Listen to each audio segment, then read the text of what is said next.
buat dia itu adalah superhero yang bisa mengalahkan Ketakutan. semua objek yang dia takutin. Okay. Dan kasih dia senjata, apakah itu senter, apakah gitu.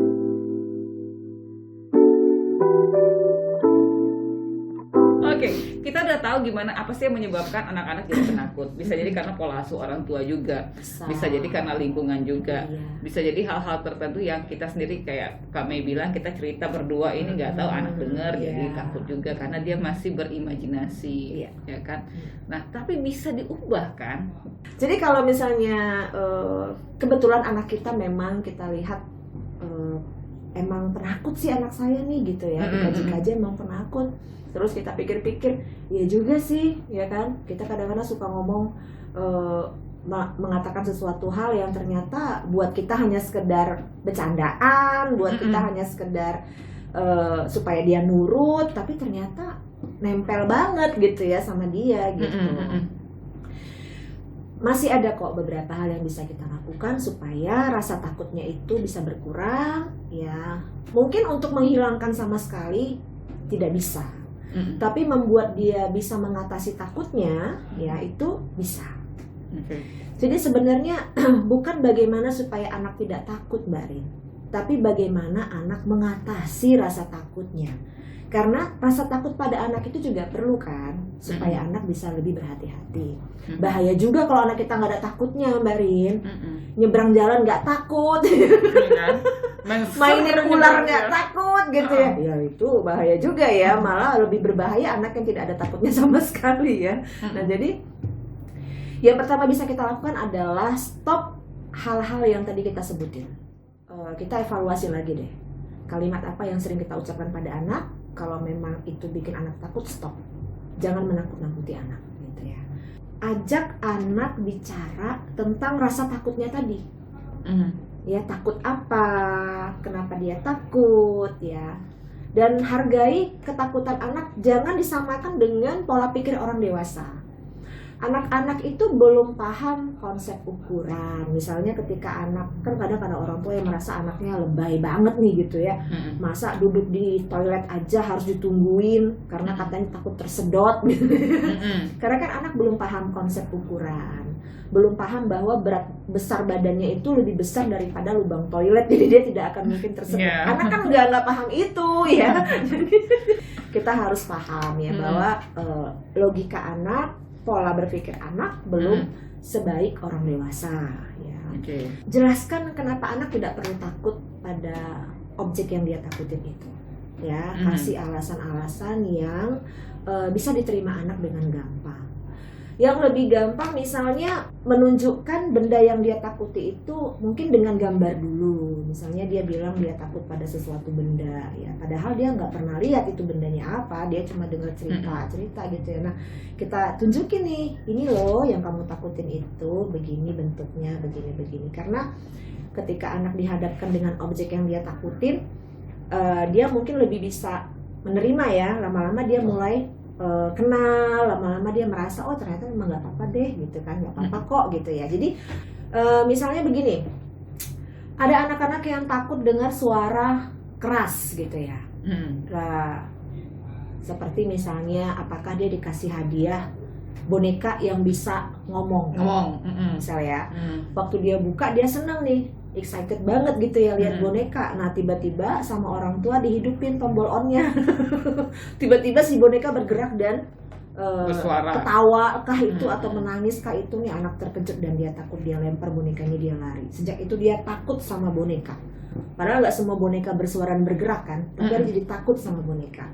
Nah jadi orang tua bisa bermain dengan boneka itu, si orang tuanya ya pegang boneka, bermain boneka, menunjukkan pada anak bahwa aman kok, ini mama sama papa main sama boneka nggak apa-apa gitu kan. Ya kan. Atau kalau anak masih takut, bonekanya diletakin, kemudian anak digendong gitu ya, mendekat pelan-pelan, lebih dekat sampai nanti anak berani melihat dan memegang itu langsung sendiri gitu ya. Nah jadi kasih waktu, kasih jarak. Kalau anak-anak takut pada pada satu objek, katakanlah yang biasa dipakai sama orang tuanya. Nah ini lebih gampang lagi, orang tuanya bisa pakai misalnya vacuum cleaner itu kan suaranya keras ya. Iya benar. Ya kan, nah, anak-anak takut gitu ya.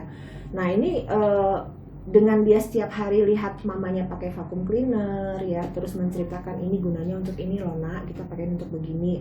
Atau belikan dia mainan vacuum cleaner yang lebih kecil, yang bisa dia ikut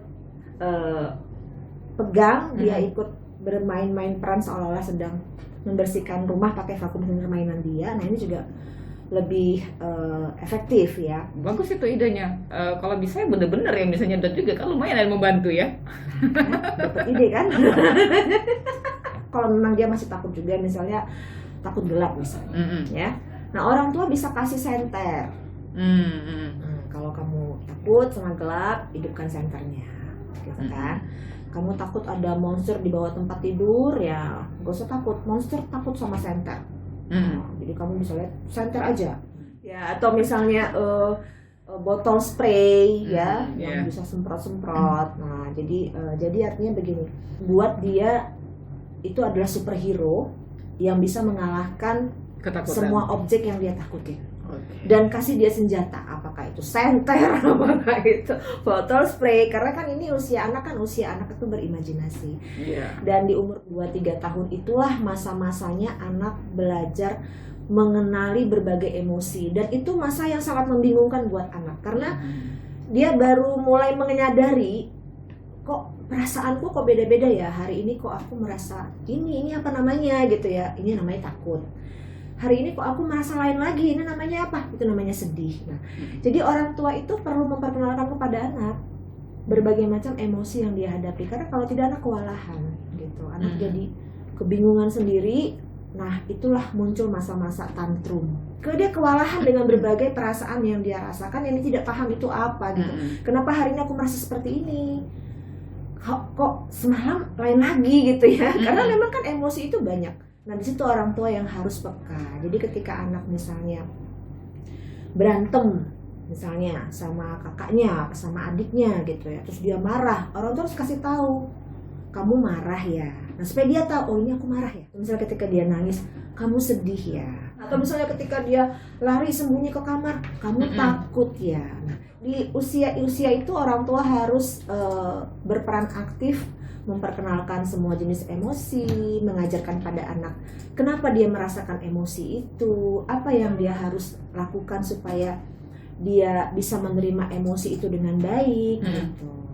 Supaya tumbuh menjadi anak yang ceria, anak yang cerdas, gampang bergaul dan tidak penakut. Summary kita untuk hari ini, kami ya, jadi intinya keluarga harus bisa melindungi anak dengan baik, ya. Bukan malah menjadi orang yang sengaja membuat skenario, melihat anak takut dan menganggap itu hal yang lucu.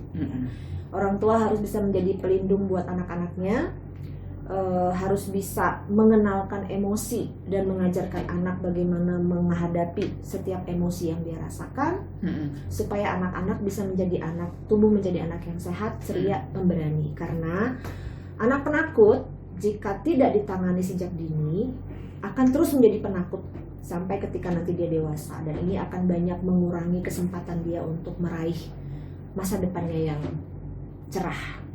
Thank you kami. Ya, sama-sama. Oke, terima kasih juga untuk sahabat Sonora yang sudah bergabung bersama kami di 10-12. Kita sudah ngobrol dengan Kak Melanie Fabiola, founder Lembaga Karin Kahandira. Untuk hari ini topik kita anak pemberani, anak terlindungi. Ingat, jangan nakut-nakutin anak loh. Apalagi kalau nakut-nakutinnya buat konten. Emang udah dapat endorsan? Enggak kan? Saya Rini Aprianti bersama Kak Melanie Fabiola pamit dari 10-12.